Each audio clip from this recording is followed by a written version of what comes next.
This is the Grapple of Your Eye podcast, episode 10, Dan the Beast Severn.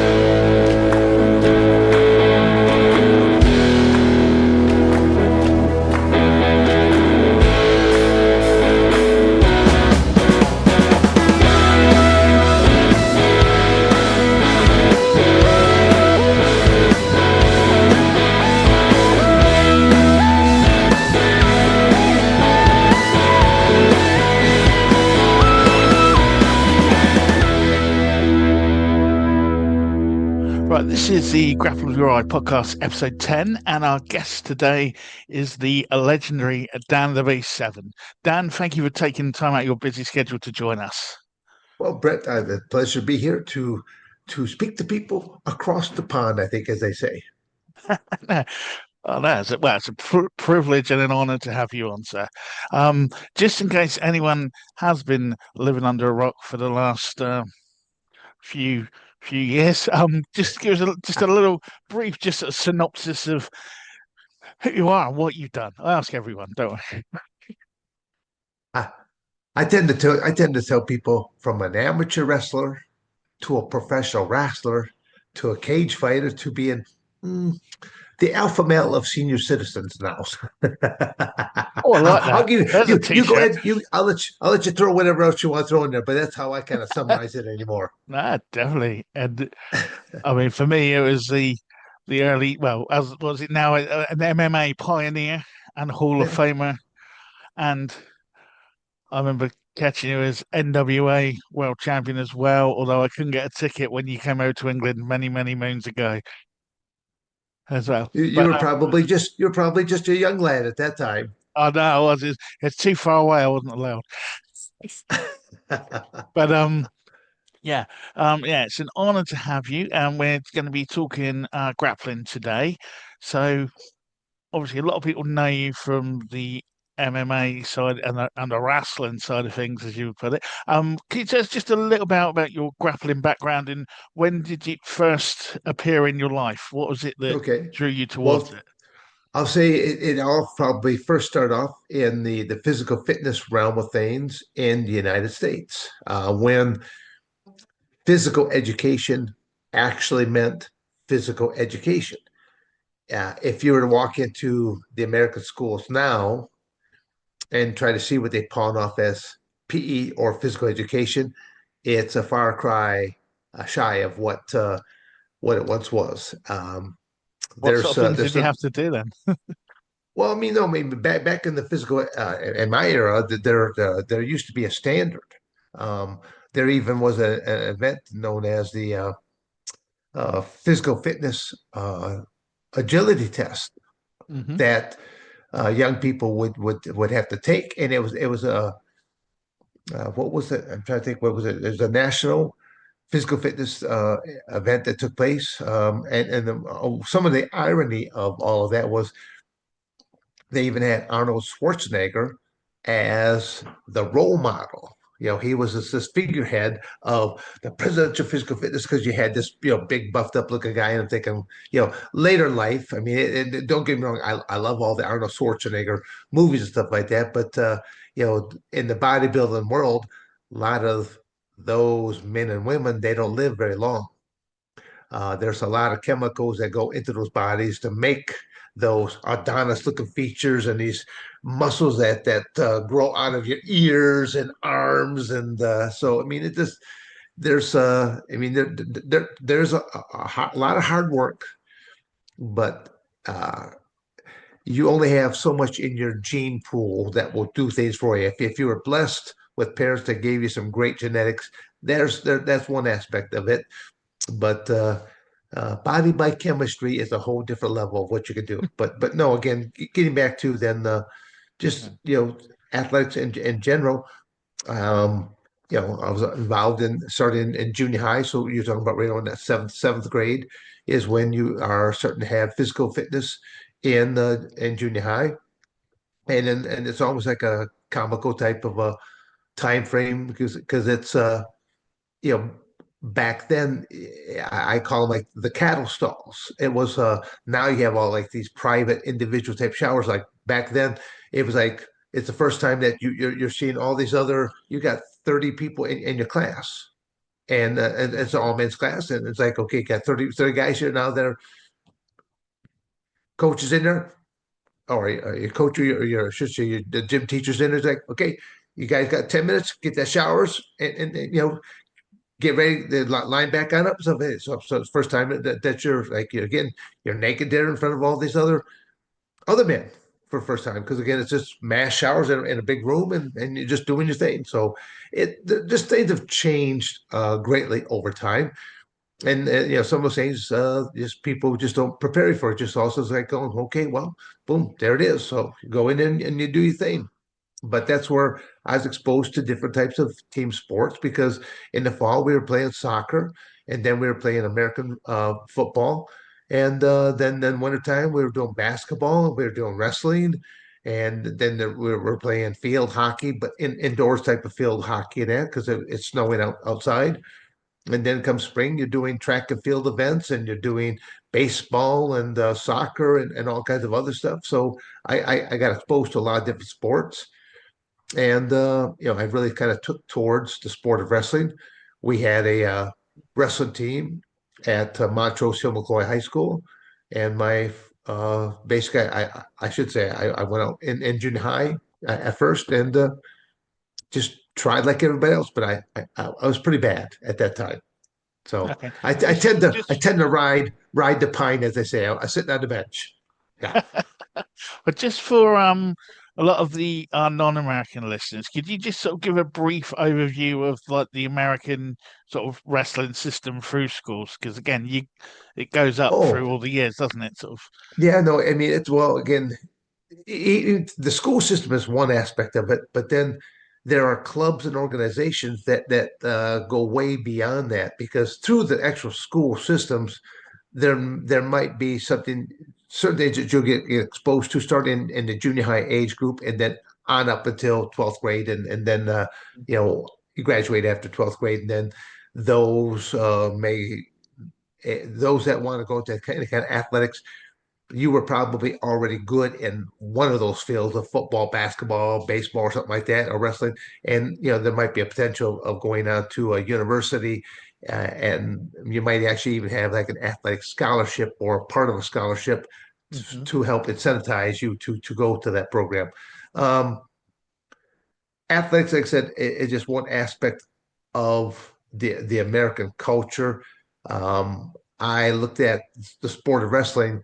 My freshman year in high school was, you know, I had found out that no freshman had ever made the varsity squad. So that was actually like my first goal for myself, and how I even came about setting a goal because I always tend to hold this up. This is just a planner. This is my 2025 planner, but I've been living out of a planner since my junior year in high school.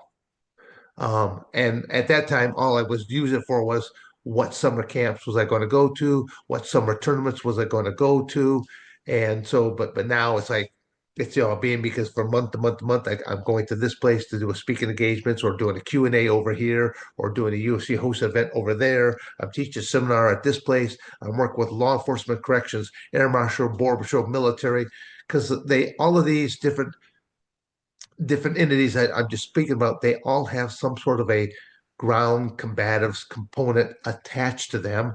And I remember like back in 19, I think it was right around that 1993 time period, I was asked from a law enforcement gentleman, said he goes, "What do you know about law enforcement ground combatives?" I go, "Not a darn thing." I said, "But bring me in, put me in the same gear, the same uniform, shoes, the whole 9 yards. And I go, put me in the same gear that every other average law enforcement person has to be in. And I go, if there's a better widget to be made, I will make it for you. I go, if I can't, You owe me nothing. If I work for, if it all works out, this is what my day rate will be for you, and it works out. I actually that same gentleman, he's a commander in both law enforcement and corrections. We're still in contact to this day because he just he marvels at how I can break things down so simply. And that's again, it's a gift because I teach to children. So even though I'm working with adults, sometimes I have to revert back to such simple terms that they will all understand. No, no. That's that's fair enough. Yeah, because I mean, t teaching is a totally different aspect to learn. As I say, I'm a teacher by day, and obviously teaching and delivering things can be a lot different to learning them yourself because Yeah. there's a whole variety of what you're working with. Like as you say, Yeah. in finding those pieces of the puzzle that they can hook into and connect with is a challenge. Yeah. I don't know if I told you like before we just start to get to know each other. It's Uh, like I actually have a teaching degree from Arizona State University.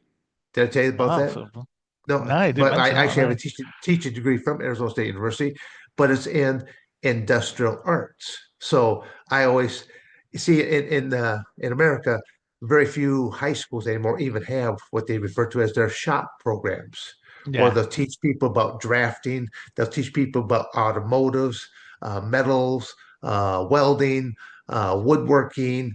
Those actually are the skill sets that I had a degree in, Hmm. but there's a shortage of substitute teachers in the United States. So basically, when you're a sub, I mean, I would get phone calls every single morning to come on into this school, to come in that school, even though it's science, it's chemistry, it's biology, it's history. It didn't matter what the subject is because typically all I would be doing is coming in there and I introduce myself and take roll and then hand out this little handout that the instructor left behind to where Yeah. okay, here's the handout, and for the next 50 or 55 minutes depending on how long the classroom is, I sit there like a bump on a log.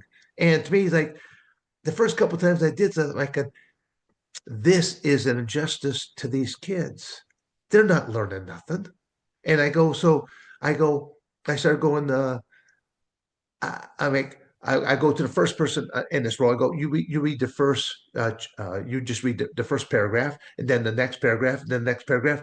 And I was shocked as to, as I'm hearing them read out loud, how many of them had poor reading ability. Mm.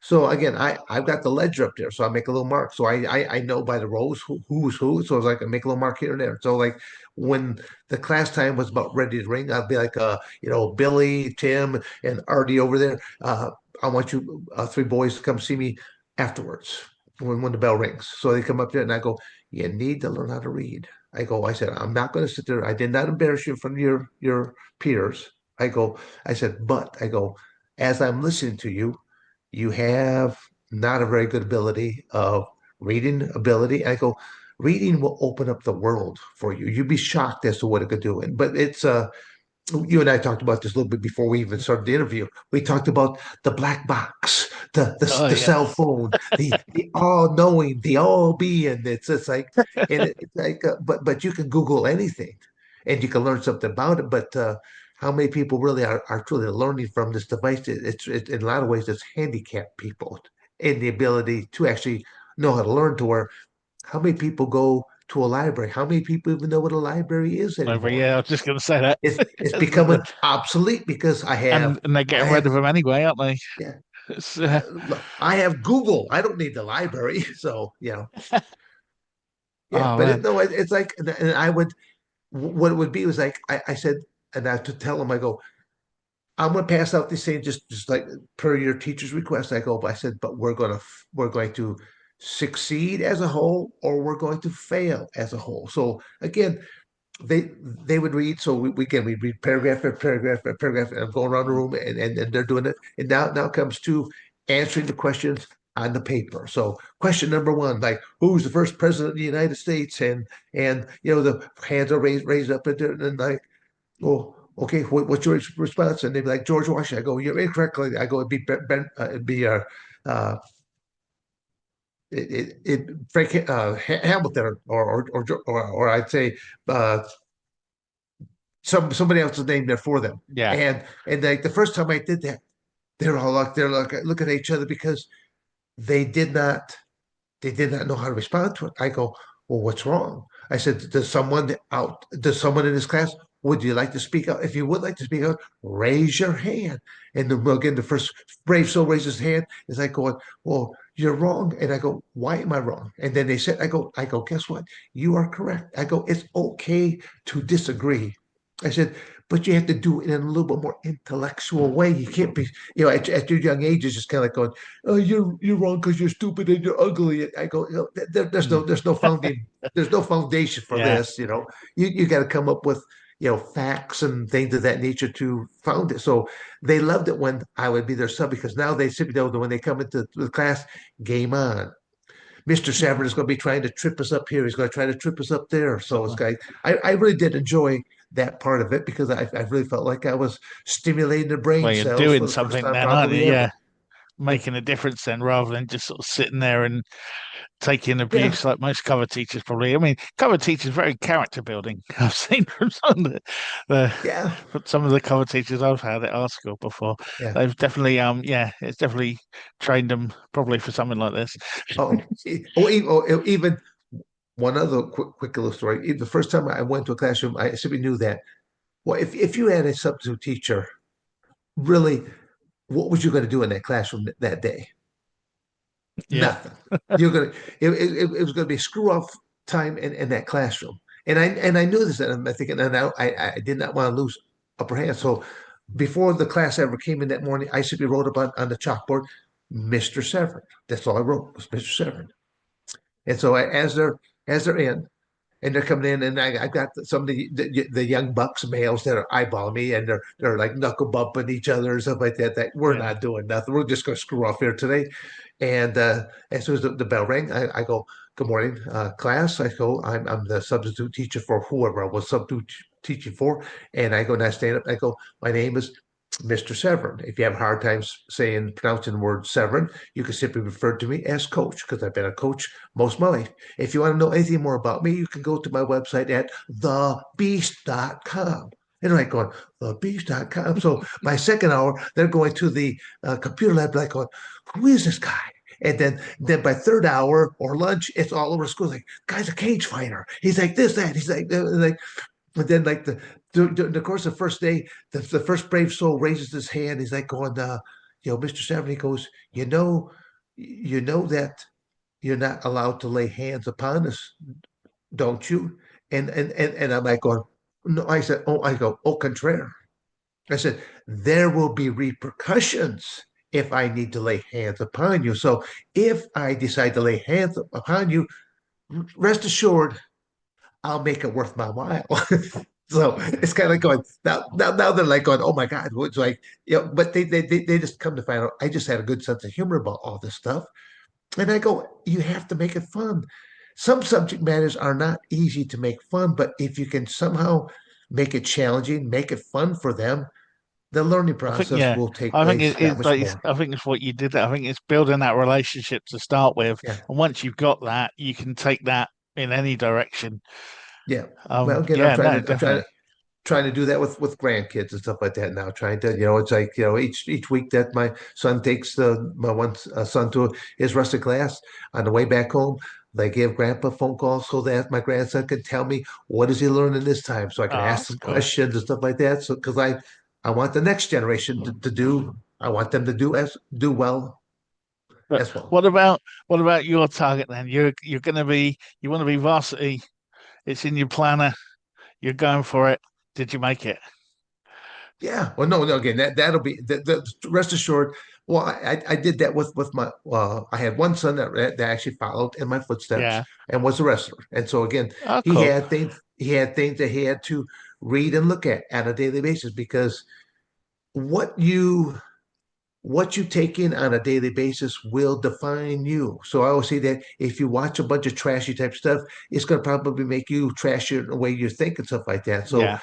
you can you can brainwash yourself in a bad way the same way that you can brainwash yourself in a good way, and that's where I like I like a couple good chuckle me yuck yucks. So if I can get a good laugh or two, I like posting those. I like seeing that kind of stuff. So I do have half a dozen different people that they'll send me the whatever comical type of thing, and I give them a big thumbs up and then yuck yuck. So it's like I enjoy that, but I can't sit there and just waste my time all day long watching this kind No, of stuff. no, But okay, yeah, no. I just have different things that I'll look up time and again just to watch. And I think a lot of people they like finding that out about me, the fact that I have a good sense of humor. They always think that they're Yeah. worried about that you're just a stone cold killer and you're just brutal beast. It's like even the ring name the Beast. I always tell people I did not come up with this nickname. It was given to me by a legendary football player, NFL Hall of Famer by the name of Jim Brown. He was one of the play-by-play Okay, Brown, yeah. commentators for the UFC. You've seen it. I And remember that, yeah. yeah, and they did. So again, to me, it's like I had already been involved in professional wrestling, and so it's like going, okay, I like the moniker, but I want it to mean something a little bit differently. So I took the word the beast and like the words THE that stood for Dan Severn, teacher, humanitarian, educator, THE. My message to young people, beast, believe in yourself, educate yourself, adjust your everyday attitude, study hard, and then to teach others because you can't take it with you. So I took what would be a negative connotation and just turned it into a positive connotation. So again, that's how No, I like. that's I quite good. accept the beast as in those words. So you mentioned UFC. So you've gone from your sort of amateur wrestling, and then later on you're known for obviously the UFC stuff. That's when you kind of came under the global spotlight. Mhm. How did you, as a grappler, as a wrestler, what was the transition there? I mean, were you training the same? Were you adding things in? Because it was an unknown sort of quantity at that point. Well, of five, wasn't it? I think you came in, or was it 4 or 5? I Well, can't remember now off the top of my head. yeah, But no, what you UFC took number yeah UFC number 4 was my first four, one. first one. That's right. Again, because the internet pay-per-view era was not strong back at that Mm, time period. Pay-per-views back then were played at a local movie theater in the States. yeah. So again, even most Americans aren't going to be aware of this. A little, and I Well, don't know how things are function in other countries, but they were played we in we had to May. get it through dodgy video trading. There Yeah, was well, no again, online ours the was telly. They were like, yeah. yeah, but again, I know like the tapes. The Mm, uh, the tapes were a big industry at one point in time, but in the beginning, these pay-per-views they were played in movie theaters. So and only in major cities. So I lived in a rural community known as Coldwater, very small population. They didn't have a movie theater that they played any of these pay-per-views in. The closest one would have been Detroit or Grand Rapids, a couple hours away in each direction. yeah. It's like going, am I going to go that far away to go watch a movie? No, so it's yeah, like I said, it just the era and evolution of electronics and they have changed it. Now you can watch an entire pay-per-view from the comfort of your own little black box, as I refer to it all the time. But So, okay, your original question was how did I get involved into it?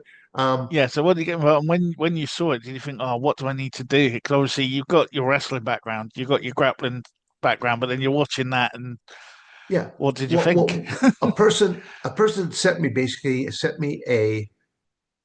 they sent me I think it was a DVD or actually it was probably a cassette tape. No, it was a cassette tape at that time. Hmm. Okay, he sent me a cassette tape. It said you ought to think about doing this. So he just basically recorded one of these fights and he sent it to me. And I had a couple of the buddies that I said, well, I want you guys to watch this here with me. So as I put it in, uh, I watched my couple buddies on the couch. They were going berserk watching this. I'm watching them more than I'm actually watching this. I'm thinking, what's this attraction? Well, I know what the attraction is. It's how basic and how barbaric it was because there Yeah. were no rules. And again, that's where a lot of people don't understand it because anyone that watches this video now, You're like, what do you mean there's no rules? Because the UFC actually has like it's either like 46 or 48 rules now. But Yeah. back And then weight categories as well, because obviously there's none of that either then, was there? No yeah, weight well, no, categories or anything. yeah, back then there was only two basic rules. There was like no biting, no eye gouging. End of the rules. That was it. And people like going, it's kind of funny because I feel like going, well, what about this one? I go, did you bite? Did you bite them, or did you eye gouge them? No. And even then, the eye gouging was violated at one point in time as well. There's a classic match where Paul Varlands, this guy that's about six Yeah, foot the nine, polar bear, 340 wasn't it? Yeah. pounds. Yeah, I mean, he ended up getting eye gouged several times in the course of a match to where later in life he ended up losing the sight in that eye. Oh man. So it was the rules were very basic. There was unlimited time. They did not realize how long matches would last, and even when a pay-per-view was starting to take place, they did not have all the backup material on you saying that okay, Brett, they would have interviewed you for like the last couple of days, so they had all kinds of Yeah. stuff in case a match went short. Because now all matches are standard 3 5 minute matches, and the championship matches 5 5 minute matches. If Mm. something should go short, we need filler material. This is what Brett had to say about his opponent. Here's Brett working out. So they had all this Mm. filler material, and but back then they didn't have none of this. So they're like going, here's our hats, here's our t-shirts. Did anybody find that tooth that flew out of the last guy's head there? I mean, I remember that. it was disarray, but like I said, it had to go through its growing pains, and there's a lot of things that people did not understand about athletes and athletics. And I like to think myself as being one of those guys that was kind of like the thinking man, to use my noggin more for just, blocking your punches. And yeah, so what was your preparation for it? And so you've watched it now, you've seen the reaction that your friends are having to it. Are you thinking this is something I want to do, or you're like, no way? Or Well, was there a challenge there? Did something kind of did a little flame get lit in your head somewhere? You think well, maybe I could I, do this? I'll give you a couple of tidbits off of that because I mean it goes a couple different ways. Um, when I finally got the nod that I was going to be in the UFC, I only had like 5 days notice. Hmm? So for 5 days, I basically traveled over to Lime, Ohio, because I did not have a cage in the Coldwater area. Yeah, At that time, there was only one cage in the United States that was owned by the Ultimate Fighting Championship. Fast forward to today, you could travel to all kinds of communities and you yeah, might find a full cage or maybe a section of cage, and they'll all okay. talk about we're teaching cage wall tactics, or we're teaching UFC, or we're teaching MMA, and it's kind of going half the time. I'm like, I just kind of like scratch my head and chuckle. I go, I said, most you folks can't spell MMA or UFC, let alone let alone do it. So, But yeah. it's like the so as I stated, I only trained for 5 days, an hour and a half a day. I spent more time driving to Lime, Ohio, and driving back from Lime, Ohio. And I had three guys. Al Snow was the professional wrestler, Oh, Al that's right. Snow, Yeah. and two of our other professional trainees. They had one pair of boxing gloves, and they would. I stayed in the ring the entire time. I had no gloves on, and they're like, "Well, don't punch us with a bare knuckle." I go, "I will never punch you." I go, but I'll keep my hands open to where I can parry Mm. strikes, and just so I can get to clinch and stuff like that for my amateur wrestling. I said, "I will never throw a single punch." I go, "I'll simulate stuff to where I mean when I say simulate, I might take them on down and I'll say hammer strike." I go, I will actually say it, and I'll go through the motion, and I'll come right up, and I'll go to touch." And I go, the first couple times I did that, their eyes like they got big as saucers because it freaked them out. They're like, "You could have." I go, "I know what I could have done, but I didn't now, did I?" I go, "You don't have any bruises on you at all." I go, said it was so again. 5 days, an hour and a half a day of just simply doing that, and then I'm in UFC number 4. So even It's Brett, crazy when you think even of it like that. 5 days yeah, notice, yeah. but even when you look at my throughout my career and knowing that I've only done a couple training camps, period. That's that's what I want people to understand. I go, look at what I accomplished and look at what my age was at the time. And I like to always tell people I am lifetime chemical free. Hmm. I'm a freak in a lot of different ways. I mean, not that I'm a freakishly strong or nothing like that, because I'm not. There's other people that can lift way more weight and stuff like that I could do. They probably can't lift that weight as many times as I can because I've conditioned myself for repetitions. So it's like a cardiovascular base type of thing. It's not, I don't want to know I can go out there and just lift one heavy weight just once. I just want to know that I can lift a weight multiple times because so there's a muscular endurance and there's a cardiovascular ability. And to me, I always thought that crossed over really well in amateur wrestling because of matches. Again, it just all depends. Matches Yeah. matches have shortened over time. When I was doing my international competition, matches were 3 3 minute periods, 9 minutes long. That's unheard of nowadays. They do. I think Mm. 1 5 minute Yeah. round now is what they do. As I So say, rounds over here, times I have think, are changed. 5 minutes. But so what kind of things are you doing then from amateur wrestling? 'Cause obviously, like you say, you had 5 days UFC notice, but obviously you were doing things anyway. What was the normal what was the Dan Severn routine in those days that Well, you were I sort of still doing just to keep yourself and probably no, still are? me, Yeah. me, it's like though, just on an everyday basis, because I had in my training facility, I had a dormitory. So I had 9 bunks, so I had the capability of putting 18 men in the bunk area. I had a commercial kitchen. So again, what I had at this time period, again, this was all right around that 1991, 92 type time frame. Again, the UFC did not exist yet. So I bought this property down in Coal Michigan because of my love of amateur wrestling.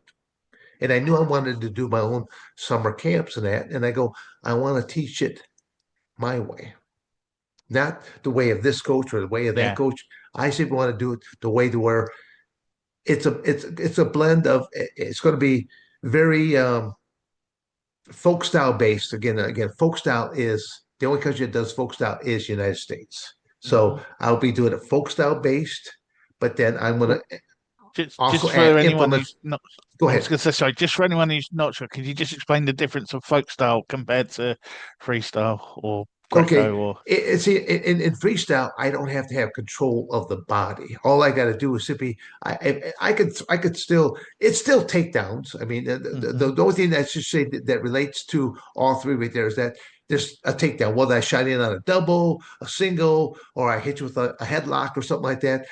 But freestyle Greco, those also they differ because they'll give you what they call grand aptitude type of throws and stuff like that. They'll show you more. Hmm. They'll give you additional appreciation because like a lot of people they look at my very first match ever in UFC. I went up against Anthony Macias and they saw me do this belly to back suplex is what the move is called, and people were just freaked out because they'd never seen this move before.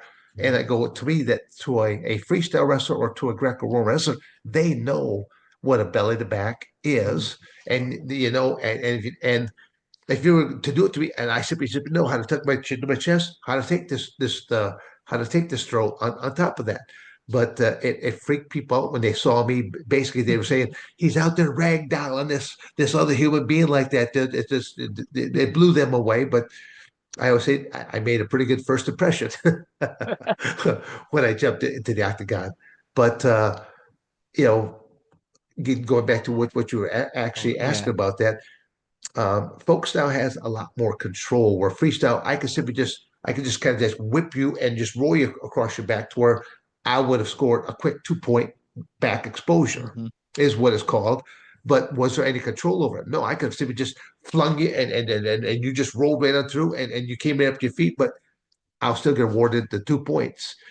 Now you even look at like stalling, stalling is changing quite a bit that I can where freestyle Greco is almost like a sumo match. As long as I push you out of bounds, uh, Hmm. maybe after the second or third time I push you, there'll be a caution, and then after the next caution, there'll be the first point, and that'll be awarded to where it's like, well, now it's turning into more of a sumo type match because as long as I can just keep pushing you out, and but as I push you out, I can also try to score on you. I can still score even out of bounds as I started to do. I might have had a body lock on you, and I start backpedaling, and all of a sudden I go out of bounds, and I finally throw you. They'll give me the points for Like, because you're that on top of completing the that. move So set, aren't you? Yeah, yeah, no, that yeah. makes sense. Yeah, So that's again, cool. it just like I said, the sport has changed even a lot for me. Um, I'll probably get in trouble for what I'm about to say right now, but I kind of despise watching college wrestling because it's not a fan friendly sport to watch. In the sense that you can't take a novice, or I should say, someone that has never viewed this before. If you watch like American football, you simply know that you see the clock. It's over there going, and you Yeah, simply know that every 30 seconds, some type of a crash, bang, boom, boom play is going to take yeah, place. You see the two got lines, they line on up. You see someone's going to hike a ball, yeah, and then boom, people are yeah, going to crash together. So it's like, but you see, again, you see that clock, and you realize, okay, they have 30 seconds to get this next play going down. If they don't get the play off at that point, that delay of game, they get penalized, some more things. So again, there's penalties for not adhering to the rules of the game. So those games have been structured quite a bit, but again, all athletics is somehow controlled by time. Even yeah, the UFC and MMA is still controlled by time, whether it's 3 5 minute matches, and then you get a 1 minute break in between. And which again, that's almost comical because once the round ends, by the time you get over to your corner and you get sit down, probably close to 10 seconds has passed. So really, by the time you sit down and someone wipes you down, puts an ice bag on your head, gives you a little sip of water, try to give you any kind of coaching. I mean, literally, it's like now they're like going, okay, the clappers are going, okay, the beat seconds out, and it's they should always give you a little bit more time because it's almost like it's like an STP, or I should say, one of these Indianapolis 500 type road races. They make these pit stops and then they're changing yeah. tires, gassing the thing on up, refreshing the driver, all in these matter of 10, 15 10 seconds, I seconds. think is the longest that they're in. Yeah. That's cool. No, it's true though, because a lot of sports now, like you say, trying to introduce even some MMA now. Like, for instance, even like my girlfriend, every time I'll try and get her to watch something, it just happens to be one of those fights where there's two guys just, as far as she's concerned, they're just hugging on the floor for 5 minutes. And it's like, no, Oh, there's a lot more well, to it than that. And yeah. then No, it's again, but that sort again, of thing. that's Yeah, where no, and that's where a lot of people they're not understanding what I'm doing. And again, there's some aspects of I'm trying to think what did they refer to that what did they refer to that as um lay and pray. Lay and pray is like a hmm, person I took you down and you know but the person's not being active. So again there came more and more rules that there is what they call that inactivity rule. If you yeah, took a person down and no action is really taking place, then the referee is going to stop you and restand you. Okay, because something's okay, going to take yeah. place. Just as you get close together, going to punch, kick, something is going to happen, and then get to a clinch and a takedown, or from that aspect right there. So, but again, as I Yeah, always tell people, I was not a striker. I was not a kicker, striker of any type of realm. I was nothing more than a grappler. But knowing that striker has to be within arm's reach to punch me, legs range to kick me, knee me, elbow me. So I was always good about understanding where my depths have got to be to where knowing, okay, I can move back. And then as he tries to something, I move back, but then I move right back in real quickly doing that. If I can get to that standing clinch, if I can jam you up against that cage wall, or if I can take you down, if I once the how moment I did one of those three things, I've neutralized 90+% of your arsenal, your skill set, because all strikers need space in order to throw a punch, throw a kick, Yeah. throw a knee, throw an elbow, even spinning back elbow, spinning back fist. I mean, again, you got to look at the creativity that some of these more modern day uh, MMA fighters now they're stepping off that cage wall. They're doing head kicks. Uh, they're just The they taking the the sport out highlight to a whole reel different. stuff now, isn't it? Yeah. But how do you feel then your progression? So how is your grappling changing? Because like from the beginning of the UFC, and then you've also you had experience in like the UWFI across to Pride and also all different organizations around the world as time's gone on. Obviously, your career's gone on and you've been in demand. How's your has your grappling changed at all? Have you needed to add things in, take things out, move it along as you've got more used to it and Well, the MMA environment, or is it just has it or has just it been similar understanding. sort of thing? Yeah, just understanding the different environments of what I'm walking into. I mean, first off, I mean, in the coming up with I would in my own personal gym, I would roll with different bodies Hmm. and I would give them all sorts of positions of advantage on me. And again, they're wearing some type of at least an MMA glove, and even the MMA glove way back then was not all that protective of that. But they simply do that. We're not going for we're playing more or less a game of tag because I tell them I don't want you guys to get hurt. I don't want to get hurt in the process there either.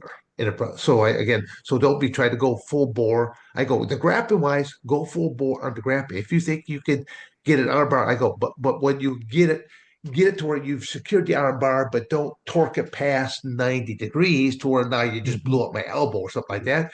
Simply know that you took it into position. So the grappling was all at 100%, and it was more or less simulated striking. And I did a lot of things to where, again, I go to hammer strike, to where, again, I would say it and then I would go to the mechanical motion, but then I go up to touch. But then, as I stated earlier, it freaked them out how quickly that I could say it and then Mm. literally be in there. But then there are other things that I would do, like I would reach up and I have to say it before I do it. I'm gonna pinch off your nose and cover your mouth. So I would just pinch your nose and then I would cover your mouth. Again, as you reach up to take my hand down off it, as I take the hand off, then I'm posting body weight down on you. It's almost like I'm doing a one arm push up. And then as you Hmm. start to pull Yeah. away, I let you win, and I go, here's your prize. Boom, I hit you with an elbow. So it's like I did things that made sense, but then I would do other things like I would do a trike. I take two fingers, boom. I would shove them in and around, and it makes most people gag, choke, and so but they're laying on their back. So I call it the trach. Boom, right back into there. Or I go into one of the quickest defenses to okay, if I'm inside your guard, all you're going to do is simply you're going to hit me with the back of your hamstrings of your legs, Yeah. which is known as elongation.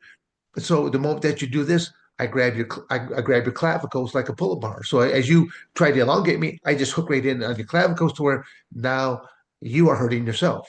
All I do is hold, and then as soon as you So that's start how push down, important. Yeah. and Yeah. Using their the momentum first time against that it. Yeah. happens, it's like a electrical type bolt that just goes through you. It's like, oh my god! And you go from elongation to woof, you go right back into a compact position. It's like going, it's like Pavlov's theory of to ring the bell and you get a treat. So it's like Treat. I'm just going for I was, results. yeah. Yeah. So how did all the because while this is all going on and you're making a name for yourself in the MMA world now with your UFC and everything else you got, you're still professional wrestling. You got the NWA world title for a number of years, and then you're moving on to what was the WWF then, WWE now. Mhm. When that sort of came about, how did like so you've got your bag of tricks, you've got your tools as a grappler and obviously it's a different ball game, but some of the skills are the same. What sort of changes came in there?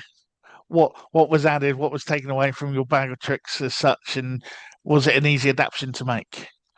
And well, again, I always tell people that I did the professional wrestling first as of the 1992 Olympics. Hmm. there came down a rule change from the United States Olympic Committee that allowed athletes to be both amateur and professional And professionals. Oh simultaneously. yeah. So I first jumped into professional wrestling, and then the UFC was not far behind that. I Mm. jumped into I had a dual career going, and I mean there were some times when again living out of that planner to where I'm Yeah. on the road 20 some days out of a 30-day month. And it's like this weekend, yeah, I'm doing professional wrestling here. Next weekend, I'm doing professional there. Okay. Third week, I'm doing an MMA match. And it's like, okay, now I got an amateur wrestling clinic I'm doing over here. So I was, you know, as I stated earlier, I moved to Coldwater, Michigan for a job opportunity, but the job opportunity did not exist. So then Hmm. I had to provide for my family the best way I possibly could. And so first thing I ended up seeing was I ended up seeing a flyer, and the flyer said Tough Man Contest. First prize was $1,000. And I had never, at that time, I had never balled up my fists against my fellow man. And I just simply told my wife, I says, well, I said, um, I'll be gone for most of the next 2 days. I said, but I'll come back home. And they didn't tell her. I mean, it's like it's kind of funny because all these other guys they're wearing tennis shoes or maybe some type of boxing shoes, and they're wearing like either physical education type of athletic shorts or boxing shorts, things of that nature, Yeah. tank tops. And here I am, I'm wearing an amateur wrestling singlet. I'm wearing amateur wrestling shoes, which kind of look like boxing shoes to a certain extent. So I'm wearing Yeah. amateur wrestling shoes. I'm wearing an amateur wrestling singlet. My hair is it's pretty dark at that at point time. It's not exactly black, but it's a dark brown. The mustache is all dark brown. I don't know how to hold my hands. I look like John L. Sullivan. I mean, literally the way I'm poised and stuff like that out there. Yes, exactly. I don't. Yeah. And even in my very first match, Art Dorr was the creator of Tough Man, and he's a guy that he looks like well again like there's a character known as Wolfman Jack. I mean, this guy he just had a white gray beard, had that a nice mop of white hair Yeah. and stuff Now I like remember that. him with He the had the suit voice. all on and stuff like Yeah. that. Well, in the match, it was inside of a professional wrestling ring. Was what these matches were taking place for Tough Man, and I had already been training professional wrestling for several weeks. I knew the dynamics of these ropes. I knew how I could use them to my benefit. And so and in Tough Man, there's only two weight classes: 190 pounds and under, and then anything over. Well, I was in Oh. that category of anything over. Oh. Okay. So I got this big old hoss in the first round. He throws a couple big old haymakers. I take both gloves, hit him in the chest, and I've got him backpedaling. I got him moving backwards as we hit the ropes. I said, the rubber band effect is in place. It's going to go, wah, and then he's going to come, and then I'm going to feel all this stuff go right back into me. So as I push in, once I felt come back, I locked around him and I threw him in a belly to belly. And he hits skids. He's all discombobulated. The crowd explodes. They're all like everyone's up on the seat. Even Art Door jumps up because he had never seen this, but he jumps up on the seat. And I think I'm about to be disqualified. I look down at him. He looks up at me, grabs the microphone, goes, "Well, throw again." I go, "Game on." I could do this.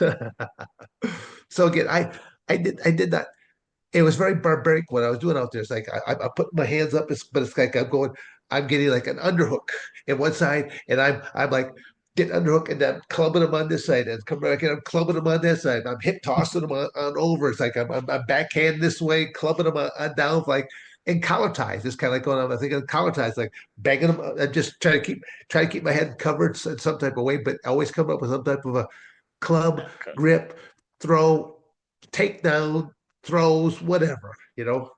I was making it up. I always just said that 2 days because Friday night you only do one match, and then Saturday night Yeah. they just go with whatever's left. You're done, and I would say that 2 days, 5 minutes later, newfound skills. I know it's a good skill to have. Yeah. So, so Well, again, then, but no, I okay, like that story. in the United States, there's a saying it's called necessity is the mother of invention. Okay, And to me, it's like, oh no. I said no. I changed it up and go. Necessity was the father of invention. I mean, I'm here trying to provide for my family and to keep a roof over the head and to keep food on the table. Even though my kids never knew what I did, literally I think my oldest child at the time, my son Michael, I forget what grade he's in. He might be fourth grade, fifth grade, something like that. And one of his friends brought in a Japanese professional wrestling magazine. Hmm. And as they're a group of boys all around a desk, probably 4 or 5 boys sitting around the desk and like, ooh, this, that, and flip the page. And then my son's like going, that's my dad. I I never told him any of this stuff. It's kind of going, I wanted, I just, I, that was not what it's about. To me, I was doing what I had to do to provide for my family. I still had Yeah. my training facility going, but it wasn't going gangbusters by any means. And like I said, I relocated to Coldwater, Michigan for an extra job of this amount of salary, with all the bells, buzzers, and whistles that a young married man with a young family wanted to hear.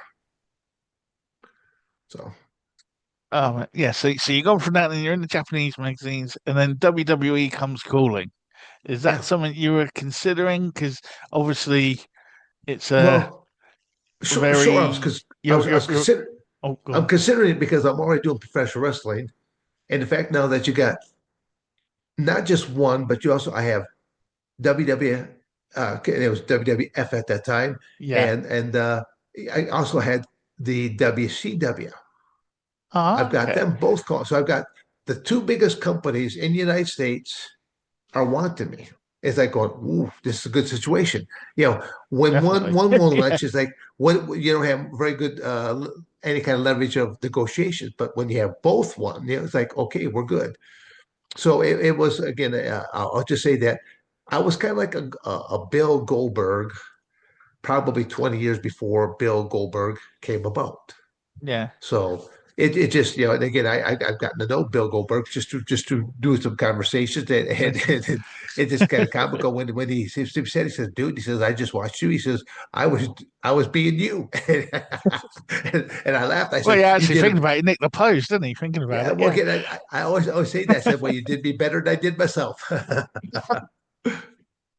But what was it like? I was oh, well, we won't go to all the bidding war stuff. That must have been quite nice to have both do. But you decide on WWF as it was then. Yeah. What, when you're arriving with what you're doing, was there anything that was unexpected, different?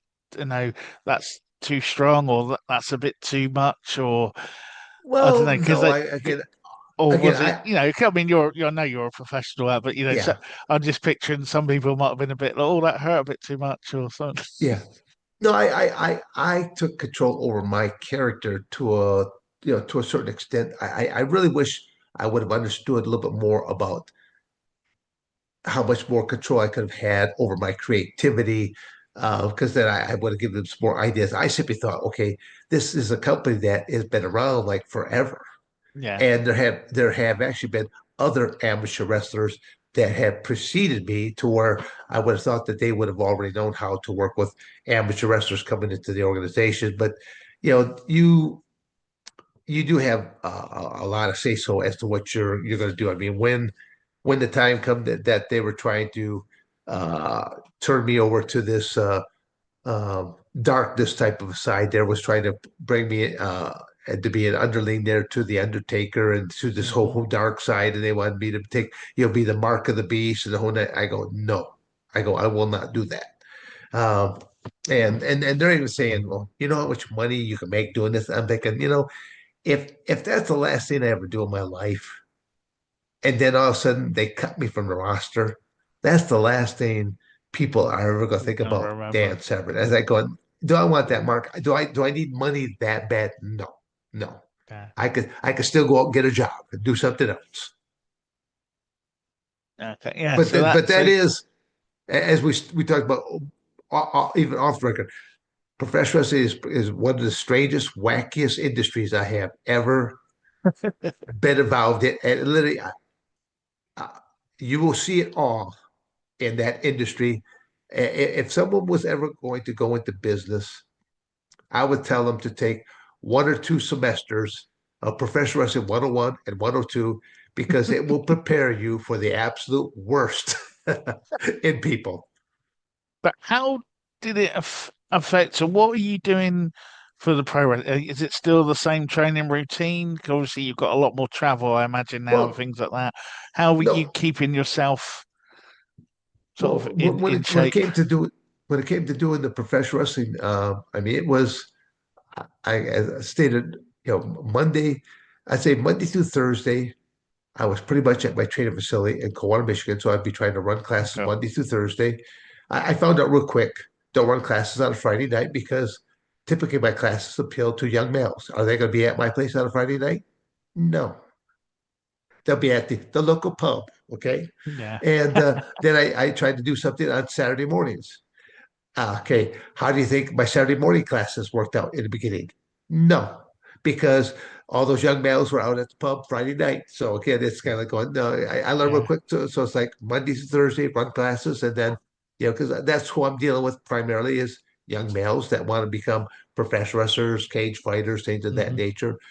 Um, and what I'm looking at doing now is I want to get more of a youth program with kids and stuff like that going because again, for my sake of my grandchildren and that, so I can Yeah. help them out. So, but I'm looking at bringing on a couple of my children to help be the coaches and stuff like that, so that they spend more time with the kids, but they can run the classes because dad's still going to be kind of coming in, kind of coming out, doing Hmm. different things.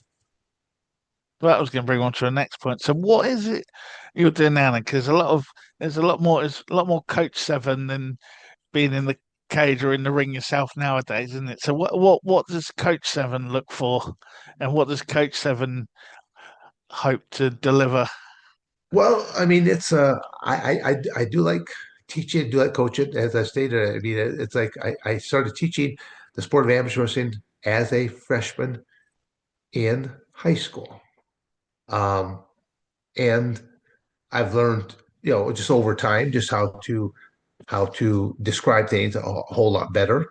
And I mean, I'm just it is a gift, and I really do like. I enjoy teaching a great deal. I think it's kind of like, especially when I'm working with kids, to see that little light come on, go ding, as like, and they finally got it. But it's the same way with even adults.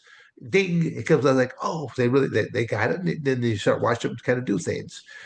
And I think I do teach in somewhat still an unconventional type of way. I go into seminars now, and I do a lot of I even tell them, I said, it'll be a standard type of warm up and stretch that we'll do in the very, very beginning. And then I always do something comical there just as an icebreaker. And then I have certain days that I will start to teach like public. I like to always teach people to know how to pummel properly. I go, we're not going to be pummel from afar. We're going to just be up close. We start off with pummeling Hmm. because once the clinch is there, I just want you to understand how you use your body. And there's a drill for doing public.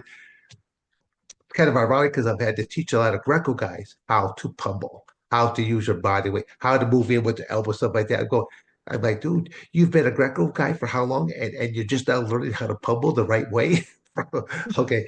So, but teach with that. But then I welcome questions at a point in time because after we do that, we'll start going into the first couple moves. I go, always ask questions. If you don't understand something, ask a question. I like it because now it makes it fun for me because you're asking a very specific question. Now it's like I'm tailoring this seminar now towards your question, but you might have been just the first brave soul to ask that question. Yeah. Maybe half a dozen other people had that same question, but you're the first brave soul.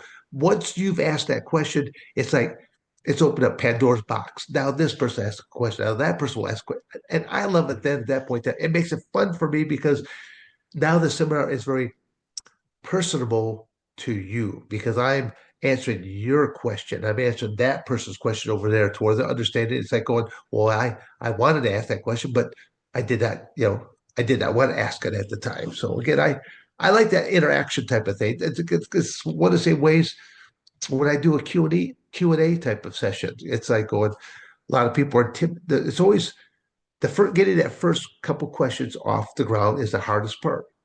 And I will even tell whoever the host is to bring me in. I go, have a couple of your people that you know that will be there, have them have a couple questions prepared, knowing that nobody ever wants to be the first. Personally, yeah, So it's like have a couple people so that once they see that, hey, Dan's going to talk to you. He's not gonna belittle you or nothing like that. He's going to talk to you like a real person.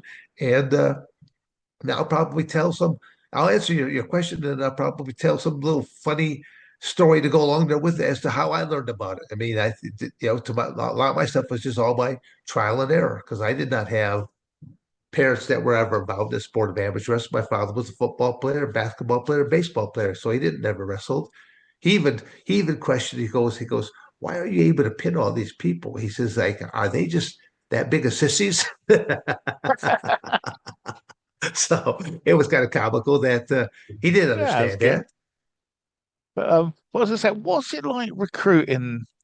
And because in England or the UK, especially like as I said before, our gym in the south of England is one of the main ones affiliated with like the British Wrestling Association, and trying to get we've got some kids through the door. Don't get me wrong, but that bigger recruitment thing, parents take a look at it, and we have that. First of all, the question on what is wrestling, because I think some of them turn up in their outfit and their shades and their steel chair, waiting for a lesson. And then the other half of it will then sort of YouTube wrestling and see someone getting belly to back across the mat or something. And then they're like, I Yeah, don't want my kid doing that. And it's that sort of, so we've been trying to make it more like the fun element of it with like games and things like that to get them in early. And then obviously as they get yeah, older, you add more into it. But there's still that initial kind of once they're in, they love it. But it's that initial yeah, thing of both overcoming the parents' fears and the kids' fears of sort of what is wrestling sort of thing. How yeah. is it for you guys and yourself really over there? Well, again, I know the way that I've always kind of taught it, that how I explain it to a lot of other people is that you hit the nail on the head. You need to make it fun.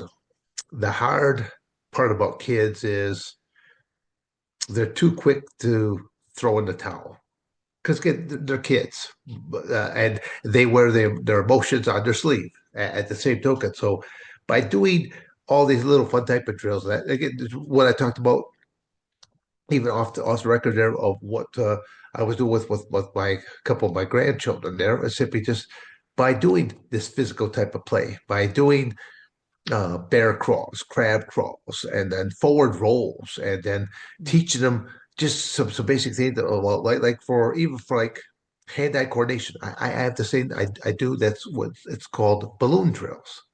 And like, well, what do you mean by balloon drills? Again, in uh, you go down to your local little stores and you buy a pack of balloons for about $1 to $1.50 for I don't know, there's probably 20 or 30 balloons in here.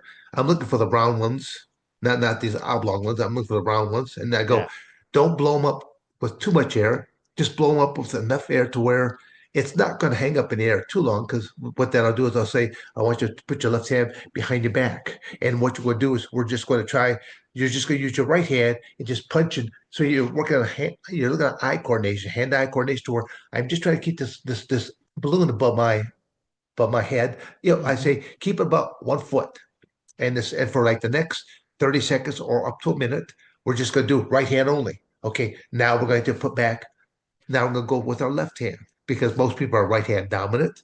And now they're going to find out how much they suck with their left hand here real quick. So then they'll start going left hand. Okay, now we're going to do alternating right, left, right, left. Again, you're just doing the same type of thing. But then you incorporate a partner where I hit it up once. Now you have to hit it up once, right hand only.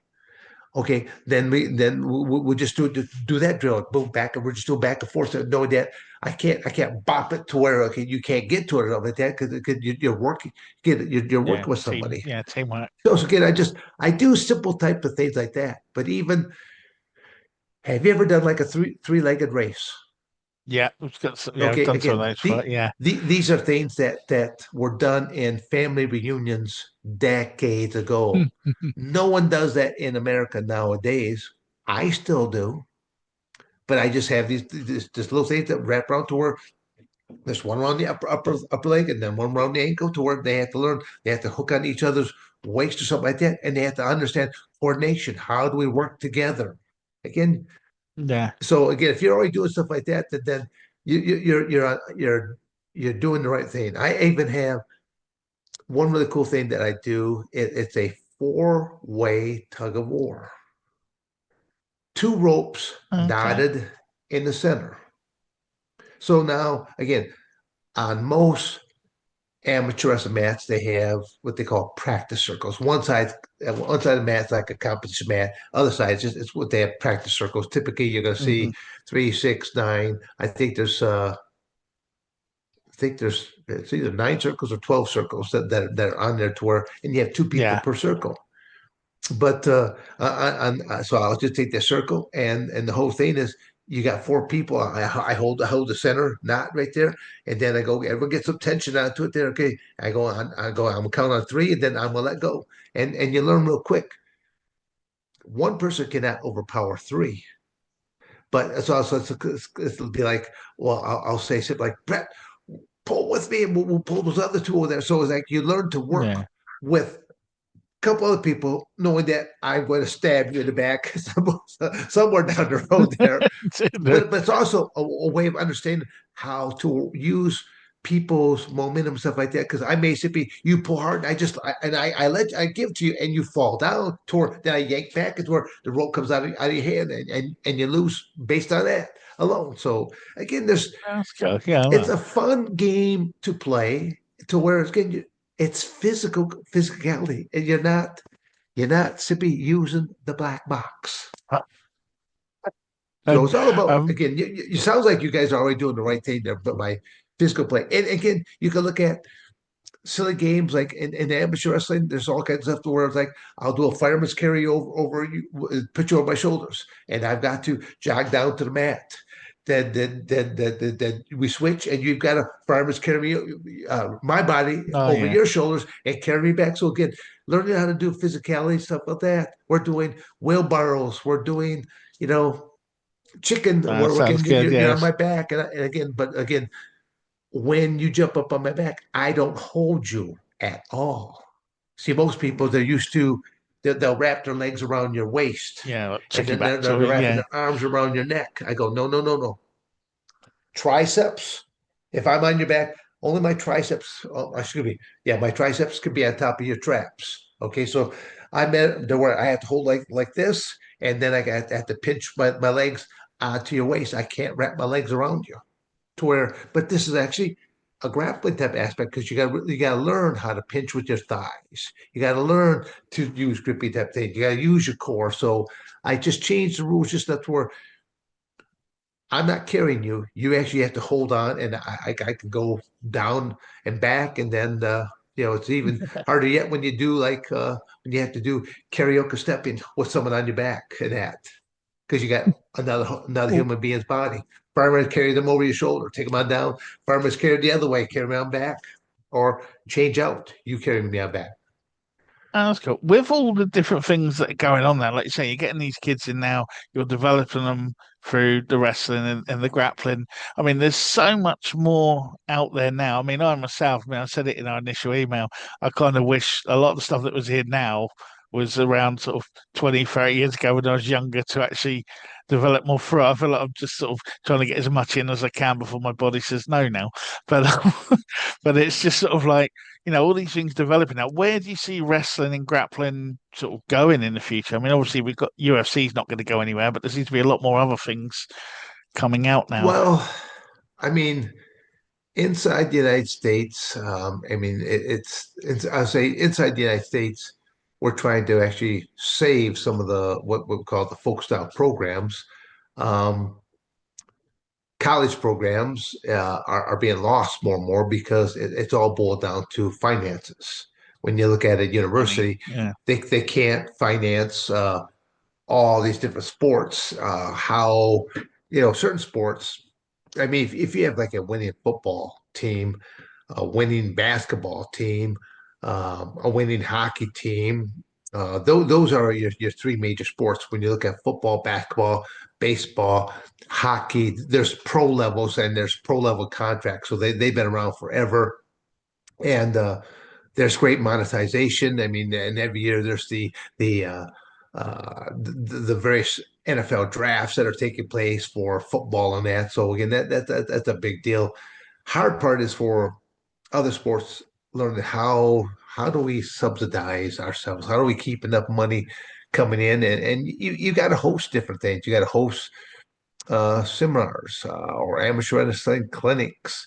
You have to camps, clinics. There's ways of doing things to where I always try to make it a win-win situation, and that's what has kept me so busy is knowing that I can't think of just what's in it for me. I want to know that you won as well, because if you win and I win, I think you're going to bring me back again. And that's how I've been able to stay so busy and to do things. And that's where a lot of the more modern day athletes they look at that. Well, I just won the UFC.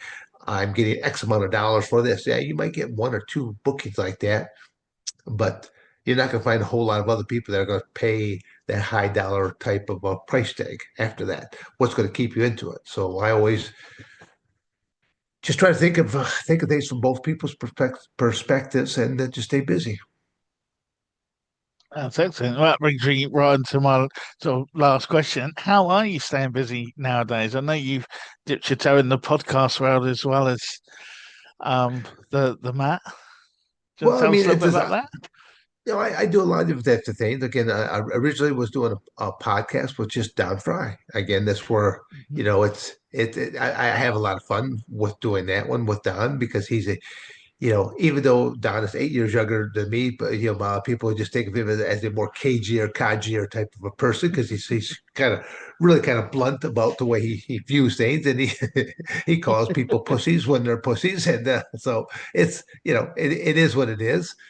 But no, I really enjoy doing that with him, and then I'm involved in another podcast as well. Just still trying to get the things all worked out onto that because it's like it should be a lot further along than what it is. There's all kinds of things that happen every week or every day. Things are taking place where I don't want to do a podcast every single day there. But if you do it once or twice a week, that's enough of a podcast right there. I'm not certain how some of these other people are doing it. I think they might be doing it every single day, but it's like going, that's not my whole world. I'm doing other things on top of that. Yeah, So if I do something once or twice a week, I'm good. I'm good with that. And again, but it's also again to there's a much younger audience out there. I'll still get the people they'll say, Dan, I remember you way back when. I'll get those type of individuals, and then they're shocked about how I'm still able to be going after all of those MMA matches. The fact that I can still form a full sentence with a thought behind it, because there's some of my peers that they are already suffering from Alzheimer, dementia, CTE from being struck in the head. And a lot of it is how are you training and what kind of mindset. And now again, I'll pick on boxing just for 1 second. Um, Boxing probably the number one contributor to Alzheimer, dementia, CTE, and that because of being struck in the head. Even during practice, the coach might simply say, "Here, Brett, I want you to wear this headgear so that we don't cut your eyebrows, you're not going to get your nose broke or something like that." But they're still hitting you with force to the head. Sure, mm. exterior wise, you did not get cut, they did not get broken, but you're receiving that percussion, and Still shaking that on the inside. Yeah, that gray matter known as a brain is being shook around to where now it's pretty much pudding. So it's that's why I just tell people just be careful of your careers. I mean, it's men tend to do a little bit more stupid things than what women do. I think that's just part of our nature. I don't know if that's yeah. part of that impressing, making a impression type of scenario. But men just do more stupid type of things, and I mean, again, some of the stuff I talked about. There's that again. I look at it. all the things. What can I be doing?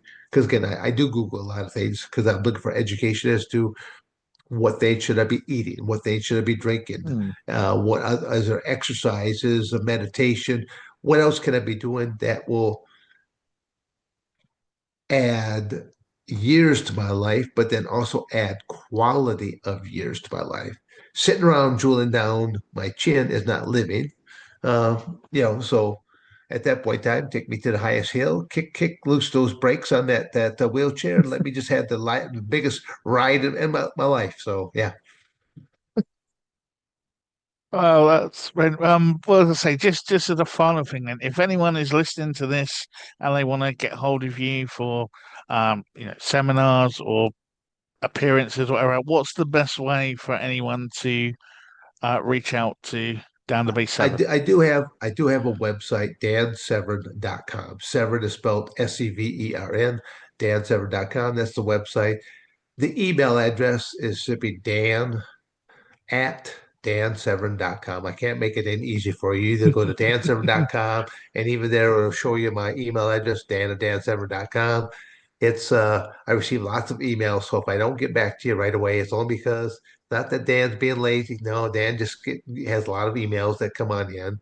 Because again, I do care about, I do try to help as many people as I possibly can and to try to get things going in the right direction for them. Because again, I just look at that. I'm just laying the building bricks to where they have the hard work that they have to do, and they have to do it in a way that is comfortable for them. So, Thank you very much. Well, thank you very much for joining us for this episode. It has been an honor and a privilege, sir. well, Brett, I actually hope to make it over there somewhere in the next couple of years to where I made a number of trips over the decades. I'll simply say all through the COVID aspect, things got a little bit Definitely, yeah. frayed there on a lot of different types of travel and that, but I think the world is opening up and realizing that okay, there's only certain things that you can control anymore. So life goes on. Oh, yes, it does. And thank you very much. That was episode 10 of the Grapple of Your Eye podcast with Dan the B7. I've been your host, Brett Summers, and we'll be back next week with another guest. Until then, you can check our podcast out. We are on YouTube, we are on Spotify, we are on Apple Podcasts, and all the other podcast things. If you could subscribe and give us a like and a review, that would really help. We're also available on all the usual social medias from Instagram, Facebook, etc. So give us a like and a follow on there. Again, that would really help us out. And for all our information, you can check us out on the grappleofyoureye.com. That's got everything you need about everything we do. So until then, we'll be back next week. Stay safe and stay on the mats.